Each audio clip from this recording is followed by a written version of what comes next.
Tahimik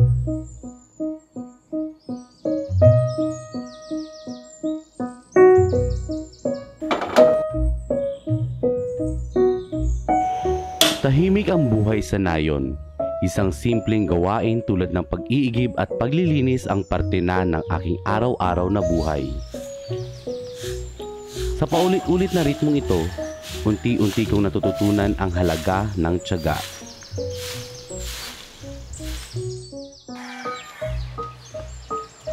Ako si John Michael Gallego, eskular ng bayan, may payak na buhay, hindi ingrande pero sapat na upang manatili akong lumalaban.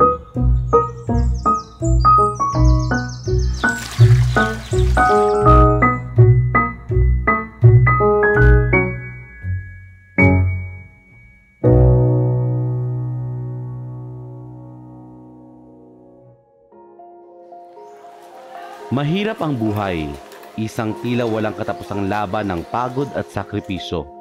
Isang laban na kung saan madalas gusto mo nang bumigay. Pero paano? Paano mo matitiis ang pagod ng iyong ina? Paano mo iiwan ang pangarap niyang makita kang umunlad? Hindi ko kayang bumitaw. Ang bawat patak ng pawis, bawat hikbi sa gabi, bawat pintas at pangungutya, lahat ng iyon tiniis ko.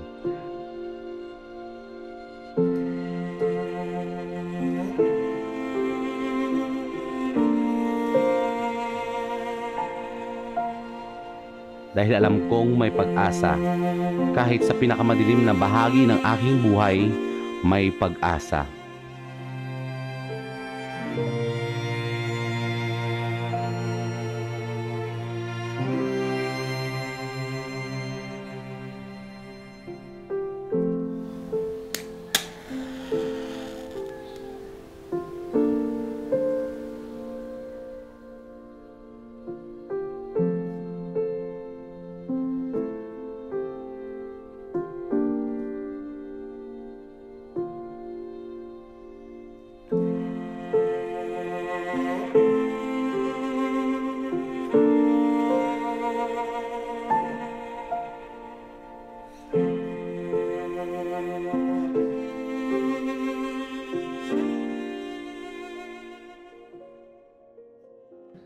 Alam mo yung pakiramdam na wala kang halaga sa paningin ng iba? Na kahit anong gawin mo, lagi kang kulang.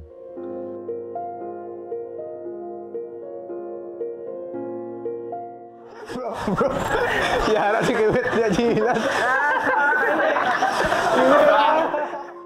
Masakit, no? Pero alam mo rin ba ang pakiramdam ng isang munting pag-asa na biglang nagniningning sa gitna ng lahat ng panlalait? Ang isang piraso ng pangarap na laging bumubulong. Laban ka lang, kaya mo to. Sa araw na yon, natutunan kong may pag-asa pa. Hindi pa huli ang lahat. Hindi pa tapos ang laban ng aking buhay. Gaano nga ba kahalaga ang isang pares ng medyas? Para sa iba, simpleng bagay lang yan. Pero para sa akin, isang tagumpay. Isang patunay na hindi ako susuko. Isang hakbang papalapit sa pangarap ko. Hindi ko iniinda ang sakit, ang gutom at pagod. Ang mahalaga, may pag-asa. At habang may pag-asa, may dahilan ako para ipagpatuloy ang laban. Salamat, Inay.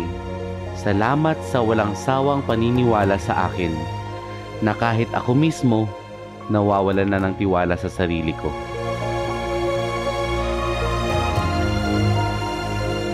Biyad lang ang kapansanan para hindi maabot ang iyong pangarap, at biyad lang na kahit may kapansanan ka, hindi ka na pwede mag-graduate sa isang eskwelahan habang nakataas pa.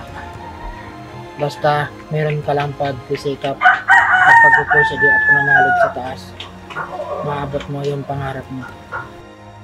Minsan, mahirap maniwala, mahirap magpatuloy.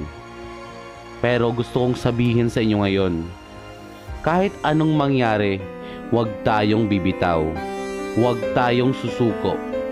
Ang hirap na nararanasan natin ngayon, isang araw magiging kwento ng ating tagumpay.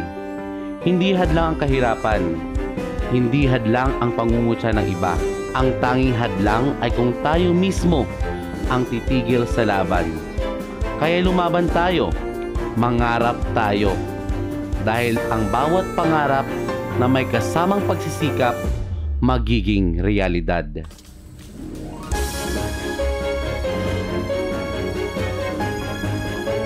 Salamat ako sa mga nagbubulig sa akin, mga tuition, mga natanggap ko sa scholarship. Nagpapasalamat ako sa Inda. Kay binubuligan ako ninda.